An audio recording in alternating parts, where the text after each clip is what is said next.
جو رمضان المبارک کا جمعہ ہے اس کی فضیلت اور خصوصیت کچھ اور ہی ہے۔ جیسے ہی جمعرات کا سورج غروب ہوتا ہے رمضان شریف میں، تو جمعہ کا سورج غروب ہونے تک ہر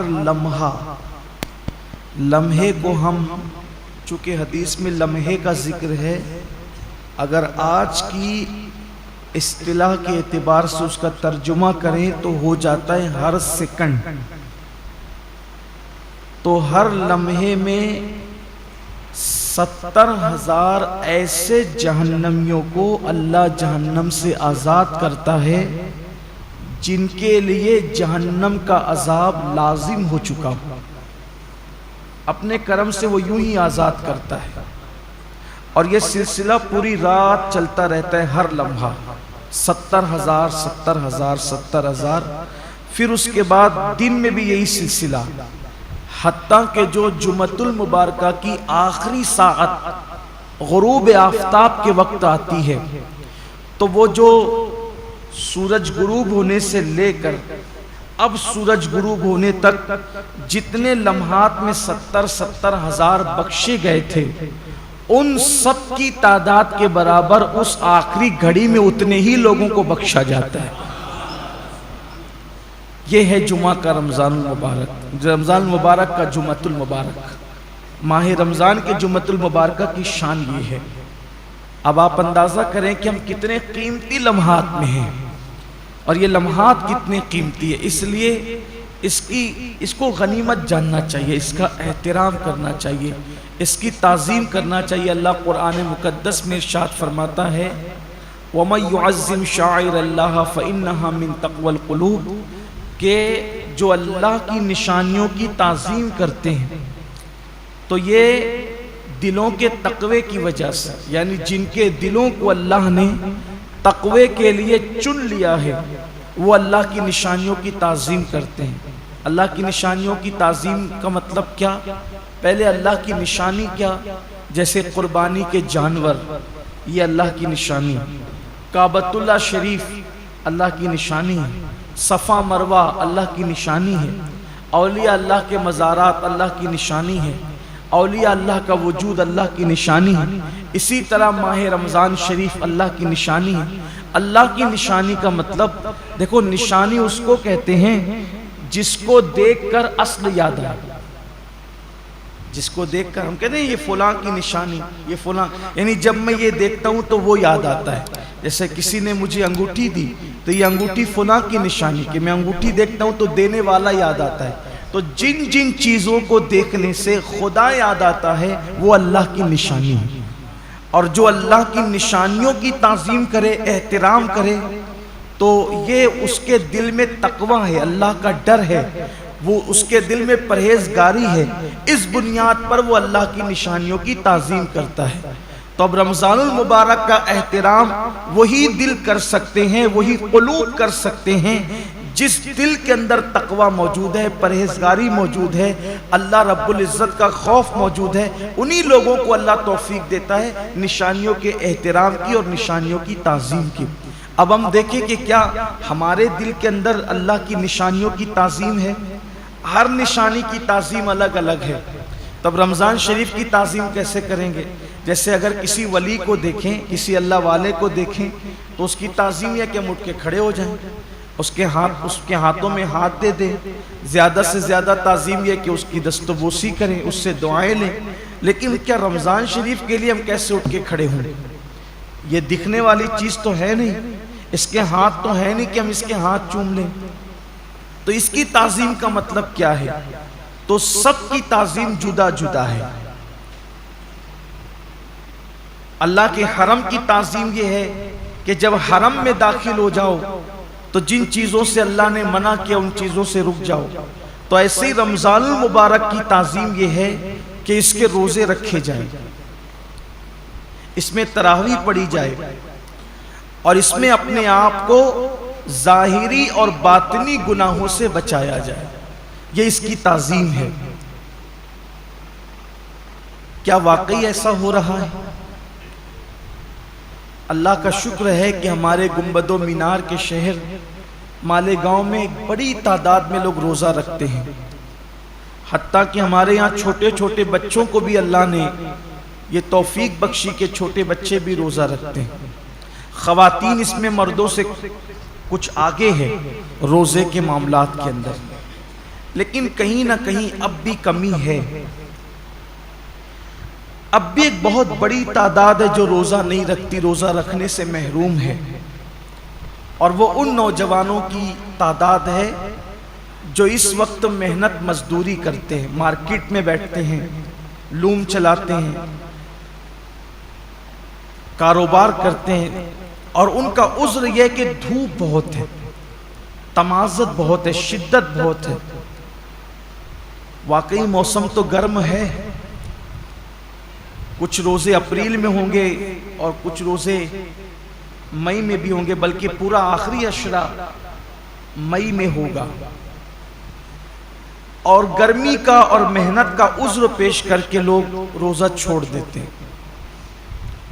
پہلی بات تو یہ ہے کہ موسم کا عذر یا محنت کا عذر پیش کر کے روزہ چھوڑنے کی اجازت نہیں ہو سکتی، بلکہ اگر محنت مزدوری کی وجہ سے آپ روزہ چھوڑتے ہیں تو اسلام کا حکم یہ جو احکام شرع ہے وہ بتا رہا ہوں آپ کو، کہ ایک طرف روزہ چھوٹتا ہے کام دھام کی وجہ سے، آپ اپنے اندر طاقت نہیں پاتے کہ محنت بھی کریں اور روزہ بھی رکھیں، تو روزہ نہیں چھوڑ سکتے۔ آپ کو شریعت یہ حکم دیتی ہے کہ آپ اپنی مصروفیات کم کر دیجئے، آپ کام شارٹ کیجئے، لیکن روزہ آپ کو رکھنا ہے۔ اس لیے کہ رمضان شریف کے ایک روزے کی اہمیت یہ ہے، ایک روزے کی، کہ جان بوجھ کر اگر کسی نے رمضان شریف کا ایک روزہ چھوڑ دیا اور اس کے بدلے میں پھر وہ پوری زندگی روزہ رکھے، تو زندگی بھر کے تمام روزے اس ایک روزے کی فضیلت کو نہیں پہنچ سکتے جو ماہ رمضان شریف میں رکھا گیا ہے۔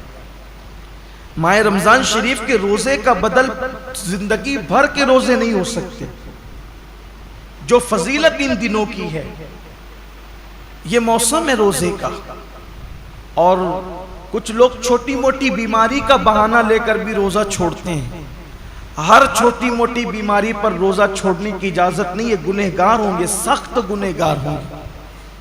جس نے ایک روزہ رمضان شریف کا چھوڑا پھر اس کو قضا بھی کرنا پڑے گا ایک روزہ، اور توبہ بھی کرنی پڑے گی۔ یہ بھی عوام میں غلط فہمی ہے کہ جو لوگ سوچتے ہیں کہ رمضان شریف کا ایک روزہ چھوڑ دیا جان بوجھ کر تو 60 روزے رکھنے پڑیں گے، ایسا نہیں ہے، ایک ہی روزہ رکھنا ہے۔ یہ اصل میں جو بلا وجہ روزہ توڑ دیتے ہیں رکھ کر، 60 روزے ان کے لیے کفارے میں، لیکن جس نے روزہ چھوڑ دیا بہت برا کیا، اس نے ایک ہی روزہ رکھے گا بعد میں قضا، لیکن ساتھ ہی اس کو توبہ بھی کرنی پڑے گی۔ صرف روزہ قضا کرنے سے معاملہ ختم نہیں ہوگا، سچی توبہ بھی اس کے ساتھ لازم ہوگی۔ بلکہ جن لوگوں کے روزے کسی وجہ سے، لا علمی کی وجہ سے پہلے چھوٹ گئے، تو وہ عام دنوں میں غیر رمضان میں ان روزوں کی دھیرے دھیرے قضا کر لے۔ روزہ نہ رکھنے کا وبال بڑا دردناک ہے۔ اللہ کے رسول صلی اللہ علیہ وآلہ وسلم فرماتے ہیں کہ میں نے جب شب معراج جہنم کا مشاہدہ کیا تو میں نے دیکھا کہ کچھ لوگوں کے جبڑوں کو آگ کی کینچی سے کاٹا جا رہا ہے۔ میں نے پوچھا جبریل یہ کون لوگ ہیں؟ عرض کیا یا رسول اللہ صلی اللہ علیہ وآلہ وسلم یہ آپ کی امت کے وہ لوگ ہیں جو ماہ رمضان شریف میں روزے نہیں رکھتے تھے۔ اس لیے یہ دنیا ہے، یہاں تو روتے گاتے گرتے پڑتے خوشی غمی میں زندگی کیسے بھی گزر جائے گی، لیکن ایک دن آخرت ہے، دنیا ختم ہونے والی ہے اور آخرت کبھی ختم نہیں ہوگی۔ آج عمل کر سکتے ہیں، اس کی اہمیت کا اندازہ نہیں ہے، جب اس عمل کا صلہ ملے گا اور عمل نہ کرنے پر سزا ملے گی تب انسان پچھتائے گا کہ کاش میں نے اس کا فائدہ اٹھا کر زندگی کا کچھ نیکیاں اکٹھا کر لی ہوتی، کچھ عمل کر لیا ہوتا، بلکہ مرنے والے اللہ کی بارگاہ میں منت کرتے ہیں کہ میرے اللہ ہمیں صرف 2 رکعت دنیا میں جا کر پڑھنے کی اجازت دے دے۔ لیکن ارشاد ہوتا ہے بندے جب ہم نے تجھے موقع دیا تھا اس وقت تو نے اس سے فائدہ نہیں اٹھایا، اب زندگی ختم ہو گئی ہے، اب دوبارہ کسی کو دنیا میں نہیں بھیجا جائے گا۔ اس لیے میں اپنے نوجوانوں سے کہتا ہوں بہانہ مت کیجئے، روزہ رکھنے والے کو صبر اللہ دیتا ہے۔ اور ایک بات آج آپ سے کہنا چاہتا ہوں، اگر کسی غربت کی، تنگ دستی کی یا محنت مزدوری کی وجہ سے آپ کا روزہ پر مشقت ہے، آپ کے روزے میں مشقت ہے، تکلیف ہے، تو یہ بات ہمیشہ یاد رکھیے گا کہ جس نیکی میں جتنی تکلیف ہوگی، جس نیکی میں جتنی تکلیف ہوگی اس کا صلہ اتنا بڑھا دیا جائے گا۔ روزہ رکھ کر اے سی میں سونے والوں کا ثواب الگ ہے اور روزہ رکھ کر لوم چلانے والوں کا ثواب الگ ہے، دونوں کا ثواب یکساں نہیں ہے۔ روزہ رکھ کر کے اے سی میں آفسوں میں بیٹھنے والوں کا اجر الگ ہے اور روزہ رکھ کر کے دھوپ میں مارکیٹ میں بیٹھنے والوں کا اجر الگ ہے۔ وجہ کیا ہے؟ دیکھیے ڈاکٹر اقبال نے اس فلسفے کو بہت اچھے سے سمجھایا ہے۔ اقبال کہتے ہیں الفاظ و معانی میں تفاوت نہیں، لیکن الفاظ و معانی میں تفاوت نہیں، لیکن ملا کی اذان اور مجاہد کی اذان اور۔ جو مسجد کے اندر کھڑے ہو کر کے اذان دیتا ہے اس کے الفاظ بھی وہی ہے، اور جو مسجد کے اندر اذان پڑے اس کا معنی بھی وہی ہے، اور جو جہاد کے صحرا میں اذان دے اس کا معنی بھی وہی ہے اور اس کے الفاظ بھی وہی ہے۔ لیکن جو اذان کا ثواب مسجد میں کھڑے ہونے والے مؤذن کو ملتا ہے وہ مجاہد کو نہیں ملتا، اس لیے کہ دونوں کی اذان میں بڑا فرق ہے۔ مؤذن کی اذان پر چند لوگ مسجد میں آتے ہیں اور مجاہد کی اذان پر پوری قوم کو اللہ کامیابی اور فلاح عطا فرماتا ہے، دونوں میں بڑا فرق ہے۔ اس لیے کہ یہ اذان پنکھوں کے سائے میں ہے، یہ اذان چھت کے سائے میں ہے، یہ اذان راحتوں میں ہے، اور وہ اذان مشقتوں اور تلواروں کے سائے میں، دونوں میں فرق ہے۔ تو اسی طریقے سے اقبال کی فکر سے روشنی لے کر کہہ رہا ہوں، اور حدیث پاک کہ جس نیکی میں جتنی مشقت اور تکلیف ہوگی اس کا صلہ اتنا بڑھا دیا جائے گا۔ تو لوم چلانے والے مزدور کبھی غمگین نہ ہوں کہ کیسے کریں، ہمت سے کام لیجئے، جہنم مت خریدیے، جہنم کی کا عذاب مت خریدیے۔ اگر اللہ کی مرضی کسی کو مزدور بنایا، کسی کو سیٹ بنایا، لیکن آپ کو کام ہمت سے لینا ہے، اللہ اس کا صلہ بہت بڑھا دے گا، اللہ اس کا اجر بہت بڑھا دے گا۔ اور پھر کاش کہ ایسا ہوتا کہ اس سنت کو زندہ کیا جاتا کہ اللہ کے رسول علیہ السلام جب رمضان شریف آتا تھا تو خطبہ دیتے تھے اور فرماتے تھے لوگوں جو تمہارے مزدور ہیں رمضان شریف میں ان کی مزدوری کچھ کم کر دو، یعنی ان مزدوروں کا کام کچھ کم، ان کو صلہ تو پورا دو، مزدوری پوری دو، لیکن ان کا کام کچھ کم کر دو، جیسے دوپہر میں ان کو سونے کا موقع دے دو۔ اب یہاں تو سیٹھوں کا حال یہ ہے کہ اگر مزدور نماز پڑھنے رمضان شریف میں بھی جائے تو ان کے ماتھے پہ شکن آتا ہے۔ یہ لوگ کہتے ہیں نا کہ حالانکہ سارے سیٹ ایسے نہیں ہیں، کچھ اگر سیٹ لوگ یہاں ہیں تو وہ برا نہیں مانے، مجھے تو لوگوں نے یہاں تک کیا کے بتایا کہ ایک سیٹ صاحب حافظ قرآن ہے، مجھے لوگوں نے نام کے ساتھ بتایا، میں نام نہیں لوں گا کیونکہ میں اللہ کے گھر میں واعظ و نصیحت کرنے کھڑا ہوا، غیبت کرنے کھڑا نہیں ہوا۔ کہا وہ حافظ قرآن ہے، وہ خود نماز میں گئے اور جب مزدور نماز پڑھ کر کے آئے تو انہوں نے یہ کہا کہ اب جا تو نماز ہی پڑھتے رہے، یہاں سے نکل جا۔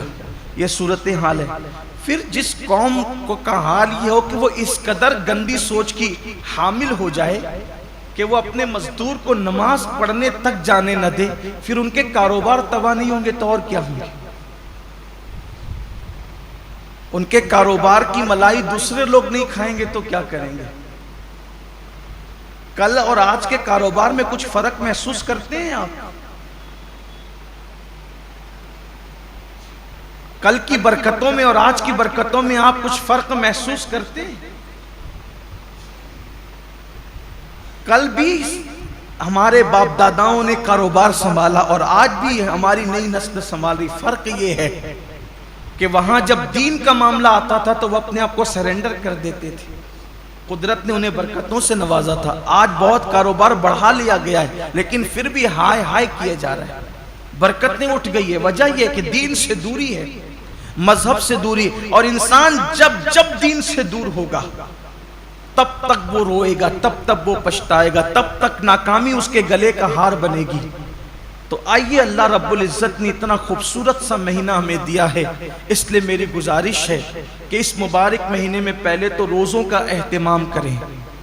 اور جن کو چھوٹی موٹی بیماریاں ان سے بھی کہتا ہوں, بیماری کا بہانہ لے کے سر درد ہے, بخار آ گیا ہے, کورونا ہو گیا ہے, ان چیزوں کو لے کر کے آپ روزہ نہ چھوڑیں. اس لیے کہ وہ اور بیماریاں ہیں اور اس حد تک بیماری ہے جس کو بہت سیریس میٹر کہتے ہیں, وہاں روزہ چھوڑنے کی اجازت ہے کہ جب آدمی رکھ ہی نہیں سکتا, بیماری بڑھ جانے کا یقین ہو, مر جائے گا, بیماری بڑھ جائے گی, تکلیف بڑھ جائے گی. جب کوئی مسلمان پابند شرع, کوئی دین کی سمجھ رکھنے والا ڈاکٹر کہہ دے تو بات الگ ہے. اپنی مرضی سے فتویٰ دینا کہ میں نے روزہ نہیں رکھنا, میں بیمار ہوں, جبکہ اللہ کے رسول علیہ السلام کا فرمان ہے روزہ رکھو صحت مند ہو جاؤ. روزے سے بیماری نہیں بڑھتی بلکہ روزے سے صحت ملا کرتی. جب اللہ کے رسول نے کہہ دیا جو طبیبوں کے طبیب ہے, جو حکیموں کے حکیم ہے, جو صرف جسم کے حکیم نہیں بلکہ روحانیت کے بھی حکیم و طبیب ہے, تو جب اس رسول نے فرما دیا روزہ رکھو صحت مند ہو جاؤ گے تو پھر صحت ملنا ہی ملنا ہے. اس لیے بہانہ نہ کرو. ایک حدیث پاک اور یاد آتی ہے, فرمایا گیا ہر قسم ہر چیز کی زکوٰۃ ہے. ہر چیز کی, جیسے مال کی زکوٰۃ, جس نے مال کی زکوٰۃ دے دی اس کا مال اللہ کے قلعے میں محفوظ ہو گیا, اب اس کے مال کو کوئی نقصان نہیں ہو سکتا. ایسے ہی جان کی بھی زکوٰۃ ہے, جسم کی بھی زکوٰۃ ہے. تو جان کی زکوٰۃ کیا ہے؟ میرے آقا علیہ السلام فرماتے ہیں روزہ یہ تمہاری جان کی زکوٰۃ ہے, تمہارے جسم کی زکوٰۃ. مطلب جو لوگ روزہ رکھ لیتے ہیں اب ان کی جان بھی اللہ محفوظ کر لیتا ہے, وہ مہلک بیماریوں سے, موذی بیماریوں سے محفوظ ہو جاتے ہیں. آپ دیکھیے اللہ کے اولیاء, آج جتنی کثرت سے بیماریاں ہیں پہلے نہیں تھی, اور جو بیماریاں آج ہیں وہ پہلے نہیں تھی. کیوں؟ اس دور میں لوگ صرف رمضان شریف کے روزے نہیں رکھتے تھے بلکہ مہینے میں 13, 14, 15 تاریخ کو بھی اکثر مسلمان روزہ رکھتے تھے. 3 روزے تو مہینے میں رکھتے ہی تھے مسلمان. پھر اس کے بعد جو اور دین سے قریب تھے وہ پیر اور جمعرات کے بھی روزے رکھتے تھے. پھر موقع بموقع عاشورہ کا روزہ, یہ روزہ, وہ روزہ, یعنی جو موقع آیا اس کے بہانے سے روزے رکھتے تھے. اس لیے یہ بیماریاں ان کو نہیں تھی جن بیماریوں میں ہم مبتلا ہیں. کیوں؟ کیونکہ وہ جسم کی زکوٰۃ نکالتے رہتے تھے, اور جب زکوٰۃ نکلتی رہے گی تو جسم محفوظ ہوتا رہے گا. ہم سمجھتے ہیں کہ کھانے سے طاقت ملتی, طاقت کھانے سے نہیں ملتی. کھانا تو ایک بہانہ ہے.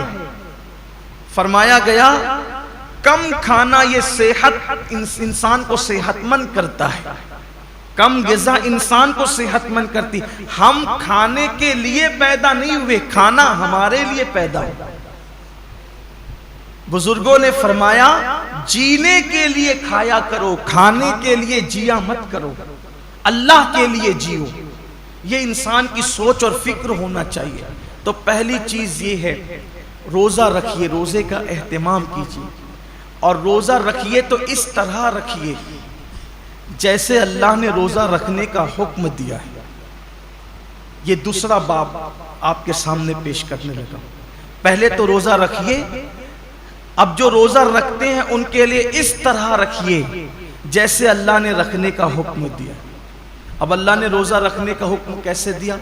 حدیث پاک میں آتا ہے کہ اللہ کے رسول صلی اللہ علیہ وآلہ وسلم فرماتے ہیں کہ بعض روزے دار ایسے ہوتے ہیں جن کو روزے میں بھوک اور پیاس کے سوا کچھ نصیب نہیں ہوتا.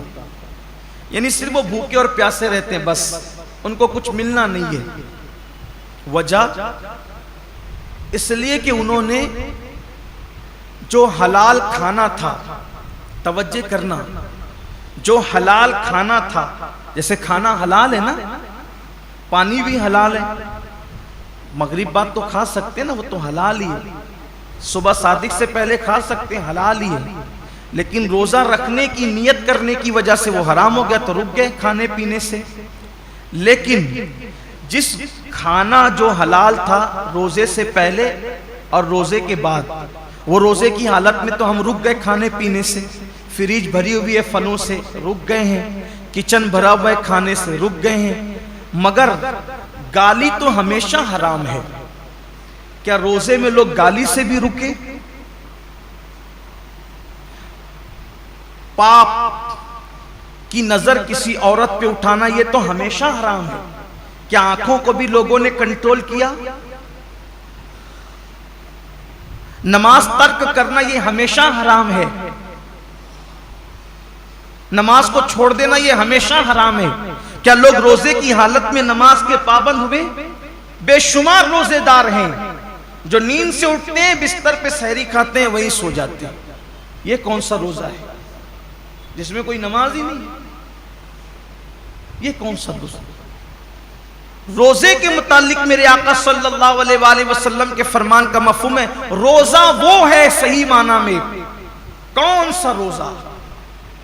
جو آنکھ کا بھی روزہ ہو، جو زبان کا بھی روزہ ہو، جو کان کا بھی روزہ ہو، جو ہاتھ کا بھی روزہ ہو، جو پیر کا بھی روزہ ہو۔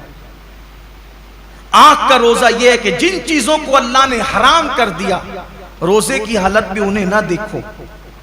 یہاں تو روزے میں لوگ گیم کھیلتے بیٹھے ہوئے، دیکھ لیجئے، ٹائم پاس کر رہے ہیں۔ کیوں بھائی گیم کھیلتے ہو، تسبیح کیوں نہیں پڑھ سکتے؟ یہ تو مہینہ تسبیح اور تلاوت کا ہے، درود شریف کا ہے۔ اچھا یہ تو گیم کھیل رہے ہیں، اس میں کوئی تصویر تو نہیں ہے، یہ حرام تو نہیں ہے؟ اسلام میں وقت ضائع کرنا ہی حرام ہے، تضییع اوقات حرام ہے اسلام کے اندر۔ گیم کھیلنا موبائل پر یہ حرام ہے۔ حالت روزہ میں یہ کون سا حرام کام لوگ لے کے بیٹھ گئے؟ بچے گیم کھیل رہے ہیں، جوان گیم کھیل رہے ہیں، عورتیں گیم کھیل رہی ہیں، لگے ہوئے سب موبائل پر۔ تو روزہ رکھا تو کیا معاذ اللہ ہم نے احسان کیا کہ آپ گیم کھیلنے بیٹھ گئے؟ یہ روزہ تو نہیں ہو سکتا۔ کچھ لوگ سیریل دیکھتے ہیں روزے کی حالت میں، بلکہ یہ روحانی تربیت کا مہینہ ہے کہ جب آنکھوں سے پاپ نہیں ہوگا، کانوں سے ناجائز حرام چیزیں نہیں سنیں گے، ہاتھ سے کسی پہ ظلم نہیں کریں گے، زبان سے کسی کو گالی نہیں دیں گے، جھوٹ نہیں بولیں گے، غیبت نہیں کریں گے، پیر سے حرام جگہ چل کر نہیں جائیں گے، تو ایک مہینے کے اندر یہ روحانی تربیت ہوگی۔ تو جب رمضان شریف تو چلا جائے گا لیکن یہ نیک عادتیں انسان میں باقی رہ جائے گی، اس طریقے سے انسان کی زندگی بدل جائے گی۔ یہ مہینہ بدلنے کے لیے آتا ہے، یہ مہینہ انسان کو تبدیل کرنے کے لیے آتا ہے، یہ مہینہ انسان کی زندگی میں انقلاب برپا کرنے کے لیے آتا ہے۔ اب زبان جھوٹ بول ہی رہی ہے۔ کچھ لوگوں کا تو روزہ اس وقت تک مکمل ہی نہیں ہوتا جب تک وہ دو چار لوگوں سے جھگڑا نہ کریں۔ بڑا نازک ہوتا ہے کچھ لوگوں کا روزہ، یعنی ان کا دماغ چڑچڑا ہو جاتا ہے روزے کے اندر، اس سے لڑ، اس سے جھگڑ، اس کو گالی دے، اس سے یہ حالت ہوتی ہے۔ روزہ یہ نہیں، اللہ کے رسول علیہ السلام فرماتے ہیں اگر کوئی روزے کی حالت میں تم سے جھگڑا کرے تو اس کو کہہ دو کہ بھئی میں روزے سے، میں اپنا روزہ خراب نہیں کرنا چاہتا۔ روزے میں جھگڑا نہیں ہونا چاہیے، روزہ نہیں ہے۔ اب آپ کے سامنے بتاؤں، ایسا روزہ رکھو کہ کھانے پینے کے ساتھ آنکھ پہ بھی کنٹرول ہو، زبان پہ بھی کنٹرول ہو، ہاتھ پہ بھی کنٹرول ہو، پیر پہ بھی کنٹرول ہو، سوچ پر بھی کنٹرول ہو۔ اب ایسے روزے کا صلہ کیا ہے؟ تو اللہ خود فرماتا ہے روزہ میرے لیے ہے اور میں ہی اس کی جزا ہوں۔ یعنی ہر نیکی اور ہر نیک عمل کی جزا جنت ہو سکتی ہے، لیکن روزہ تنہا وہ عبادت ہے کہ آپ نے جس کا حق ادا کیا اس کا صلہ جنت نہیں بلکہ مالک جنت ہے۔ سوچے تو صحیح روزہ کیا چیز ہے۔ مالک جنت کیسے صلہ ہے؟ مطلب یہ کہ اللہ روزے داروں کو اپنا دیدار نصیب فرمائے، روزے داروں کو خدا کا دیدار۔ صحابہ نے پوچھا یا رسول اللہ ہم اللہ کا دیدار کیسے کریں گے؟ تو آقا فرماتے ہیں جیسے تم آسمان پر چاند دیکھتے ہو بلا تکلف، بلا تمثیل، تم اللہ کا یوں دیدار کرو۔ سوچئے حضور اتنے خوبصورت ہیں تو حضور کو بنانے والے رب کے حسن کا عالم کیا ہوگا. کائنات اتنی خوبصورت ہے تو کائنات کو بنانے والے رب کے حسن اور اس کے جمال کا عالم کیا ہوگا. تو اللہ کے لیے ایسا روزہ رکھو اور پھر جاتے جاتے یہ مہینہ مواسات کا مہینہ، غم گساری کا مہینہ ہے، غم خاری کا مہینہ ہے. مواسات کا مطلب، غم گساری کا مطلب، غم خاری کا مطلب ایک دوسرے کا خیال رکھو، ایک دوسرے کا خیال رکھو، نمائشی طور پر نہیں، حقیقی طور پر. ایک دوسرے کا خیال رکھنے کا مطلب اگر کوئی حاجت مند نظر آئے اس کی حاجت کو پورا کرو، کوئی تکلیف میں نظر آئے اس کی تکلیف کو پورا کرو. بلکہ آپ مجھے یہ بتائیں کہ آخر اللہ رب العزت تو بے نیاز ہے، جن کے گھر کی فریجیں بھری ہے، کچن بھرے، ان کو بھوکا رہنے کا حکم کیوں دیا؟ کبھی سوچا روزے کا فلسفہ کیا ہے کہ دن بھر تمہیں بھوکا پیاسا رہنا ہے، سب کچھ ہے پھر بھی بھوکا پیاسا رہنا. جیسے کچھ نیکیاں، کچھ عبادتیں خاص مالداروں کے لیے رکھی ہے، ویسے کچھ عبادتیں اللہ غریبوں کے لیے رکھ دیتا. جیسے قربانی مالداروں کے لیے ہے، زکوٰۃ مالداروں کے لیے ہے، حج مالداروں کے لیے، یہ عبادتیں تو مالداروں کے لیے مخصوص کر دی. تو روزے جیسی بھوکے پیاسے رہنے کی عبادت بھی غریبوں کے لیے مخصوص کر دیتا. ایسا کیوں ہوا؟ سب روزہ رکھو، سب کو بھوکا پیاسا کیوں رکھوا رہا ہے؟ وجہ یہ ہے کہ مالدار لوگ 11 مہینے پیٹ بھر کے حلق تک کھاتے ہیں، تو ان کو پتہ نہیں ہوتا ہے کہ بھوکوں کی بھوک کیا ہوتی ہے. جو بندہ جس تکلیف سے گزرے گا نہیں، اس کو اس تکلیف کا احساس کبھی نہیں ہوگا. جو یتیم نہیں تھا اس کو یتیموں کا درد کبھی پتہ نہیں چل سکتا. جو غریب نہیں ہو اس کو غریبوں کا درد کبھی پتہ نہیں چل سکتا. جو پیدائشی مالدار ہو ان کی فکر میں، اور جو غریبی سے مالدار کی طرف آئے ہیں ان کی فکر میں زمین آسمان کا فرق ہے.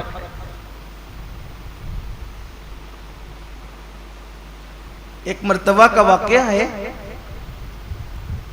کہ کچھ غریب قافلے گزر رہے تھے مالداروں کی بستی سے. کچھ غریبوں کے قافلے گزر رہے تھے مالداروں کی بستی سے، تو وہ نیچے کی پڑی ہوئی روٹیاں اٹھا کر کے کھا رہے تھے. تو مالداروں کے بچوں نے ان کو دیکھا تو اپنے باپ سے پوچھا کہ یہ لوگ نیچے کی روٹی پڑی ہوئی کیوں اٹھا کے کھاتے ہیں؟ تو باپ نے جواب دیا، بیٹے ان کو روٹی نہیں ملی اس لیے یہ روٹی اٹھا کے کھاتے. تو کہا ابا ان کو روٹی نہیں ملے تو انہیں چاہیے تھا کہ یہ دکان سے کیک خرید لیتے. اب اس بچے کو کیا پتا کہ جنہیں روٹی نصیب نہیں وہ کیک کہاں سے خریدیں گے، لیکن اس کی سوچ تھی چونکہ وہ مالدار گھر میں پیدا ہے. تو جو غربت، اسی لیے اللہ نے اپنے محبوب صلی اللہ علیہ وآلہ وسلم کو یتیم پیدا فرمایا. اسی لیے اللہ نے اپنے محبوب صلی اللہ علیہ وسلم کی پرورش غریب گھر میں فرمائی. کیوں؟ کہ محبوب کو ایسی غربت سے گزارو اور ایسی یتیمی سے گزارو، کیونکہ جو غریبوں کا ماوا اور یتیموں کا ملجا بنا کر بھیجا گیا ہو، جب تک اس منزل سے گزریں گے نہیں تو وہ حقیقی درد کا احساس جو ایک غریب کو غربت کی وجہ سے ہو سکتا ہے، ایک یتیم کو یتیمی کی وجہ سے. اسی لیے تو اللہ کے رسول علیہ السلام یتیموں کو دیکھتے تھے تو آنکھوں میں آنسو آ جاتے تھے. کیوں؟ اس لیے کہ حضور خود یتیمی سے گزرے تھے، وہ در یتیم تھے. آقا فرماتے ہیں میں اس ماں کا بیٹا ہوں کہ میری ماں دھوپ میں سوکھا ہوا گوشت کھا کر کے زندگی گزارتی، اور میری ماں کو میں نے سوکھے ٹکڑے کھاتے ہوئے دیکھا. اللہ کے رسول علیہ السلام یہ فرماتے ہیں. تو یہ روزے جو رکھائے جاتے ہیں ایک مہینے تک، اس کی بہت ساری حکمتوں میں سے ایک حکمت یہ بھی ہے 11 مہینے تک پیٹ بھر کر کھانے والوں ذرا ایک مہینے بھوکے رہ کر دیکھو کہ دنیا کے اندر جو قوم روٹی کے ٹکڑے کو ترس رہی ہے آخر بھوک کس چیز کا نام ہے، تاکہ ان کی بھوک کا تمہیں احساس ہو.